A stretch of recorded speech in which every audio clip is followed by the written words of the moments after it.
Former Isiolo woman representative Tiyah Galgalo dramatically survived an attempt to quash her nomination to the National Lands Commission over non-tax compliance. But political intrigues and intervention from high officers saved Galgalo, with the Kenya Revenue Authority yielding to pressure and issuing her a new tax compliance certificate, barely 4 days after top taxman James Githii Mburu told the Lands Committee that the former lawmaker had fraudulently obtained a clearance certificate. Former Cabinet Minister Samuel Kambi Kazungu also survived amid concerns over his integrity and academic credentials. Francis Gashuri now tells us more. Rejects the nomination of Honorable Tiyah Galgalo Ali as a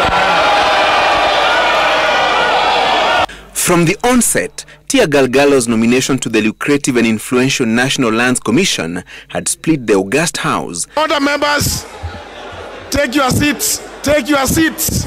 Days and nights of intense lobbying and high-level interventions, saving the former Isiolo woman representative. 114 members voted in support of an amendment to the National Assembly's Lands Committee's report that had recommended the rejection of Galgalo's nomination over alleged non-compliance on tax matters. 70 lawmakers supporting quashing of her nomination. It has many as of that opinion say aye.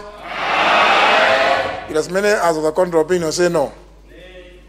The eyes of it. Galgalo's survival on the floor of the House was as dramatic as the intrigues that preceded the plenary sitting. KRA's Commissioner in charge of domestic taxes, Elizabeth Mayo, had written to National Assembly Clerk Michael Sialai confirming Galgalo's compliance days after KRA Commissioner General James Githii Mburu told the Lands Committee that Galgalo had obtained a tax compliance certificate fraudulently. So not at any one time that I really wanted to lie. If I wanted to, then I wouldn't have gone further to get this information from both county government and also the National Assembly for attachment.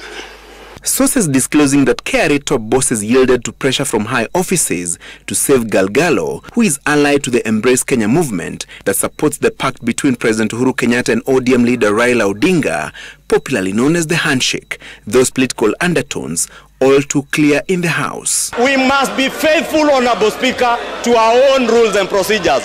We must also be faithful to the letter and spirit of the Public Appointments Act, Honorable Speaker. It is the prerogative of this plenary on what to do with that motion, Mr. Speaker. They can amend it, they can reject it, they can do anything they want with this report, Mr. Speaker. So, Mr. Speaker, the chairman of Tanga Tanga should not mislead this House, Mr. Speaker. Ultimately, Galgalo survived. Former Cabinet Minister Samuel Kambi Kazungu will be laughing all the way to the Lands Commission after shaking off an attempt to kick him out over questions on his integrity and academic qualifications. The integrity of the person that is being vouched for is in doubt. Looking at the case of the Giriama Ranch. 1987 and 1990, he was an assistant manager of Post Bank. Mr. Speaker, if you look at his CV,